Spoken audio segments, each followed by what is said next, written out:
AP ప్రభుత్వ పెద్దలకు sorry చెప్పారు శ్రీరెడ్డి. నేను ఇక్కడికి ఎమోషనల్ అవడానికి రాలేదు, మిమ్మల్ని ఎమోషనలైజ్ చేయడానికి వచ్చాను.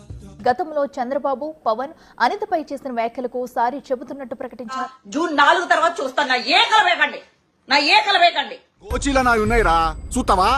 విన్నా, అంతా విన్నా.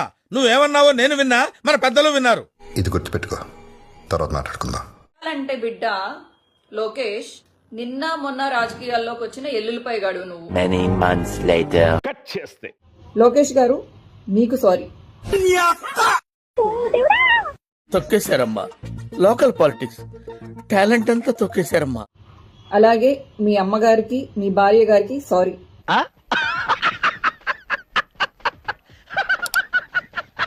వైఎస్ఆర్ బూతుల పార్టీ అని పెట్టుకుంటే కరెక్ట్ గా సింక్రనైజ్ అవుతుంది. అది కూడా కరెక్ట్ కదా సార్. వంకాయ అనిత గారు, వంగలేని అనిత గారు, లేకపోతే వంగితే వచ్చిన అలాగే అనిత గారు సారీ. చూసారా సార్ డబుల్ యాక్షన్. కొడక పవన్ కళ్యాణ్ గా నువ్వేం మాట్లాడతావురా? ఏం మాట్లాడతావు గబ్బునా కొడక? ఇలా నీ ఇష్టం వచ్చినట్టు అరవకూడదు. నరికి పోగులెట్టి హార్లిక్స్ బాటిల్లో పెట్టేస్తాను.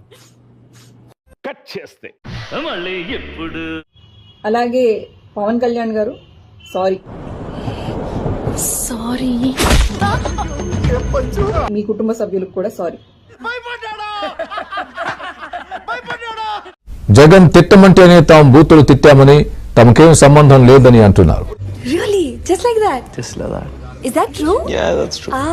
నీ మూలంగా ఇప్పటికే మా కుటుంబం సర్వనాశనం అయిపోయింది. నన్ను పొగడాల్సింది పోయి ఏంది మాటలు?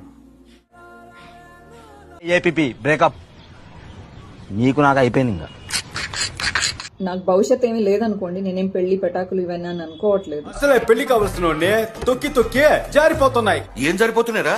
ప్రాణాలు.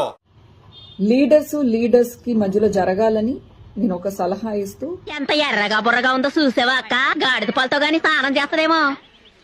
కార్యకర్తల్ని ప్లీజ్ దయచేసి వదిలిపెట్టండి. ఎందుకు ఏడుస్తావు? కొత్తగా ఏం జరిగింది? అనుకునేదే అయింది. నేను విజ్ఞప్తి చేస్తూ విన్నవించుకుంటూ. అయిందా? బాగైందా? ప్రతిదానికి ఓవర్ ఎక్స్ప్రెషన్. ఇప్పుడు బెండ్ అయ్యి ఈ సెంటిమెంట్ డ్రామాలు దయచేసి ఆపండి. ఈ నాటకాలు భరించలేకపోతున్నా అడుగుతున్నాను. బతకడానికి ఏంట్రా ఎన్ని వేషాలు? ఎవడు సంతోషంగా లేడు, అలాగని ఎవడు ఖాళీగానే లేడు. ఇంక్లూడింగ్ మీ. నన్ను కూడా క్షమించండి. ఏంటే ఏం తెలియనట్టు నంగరాత్రిలో పెట్టండి మొహం. మీ ఆడవాళ్ళ సంగతి నాకు తెలిసే. Thank you. ఏంటో మామ యాదవ జీవితం. అరే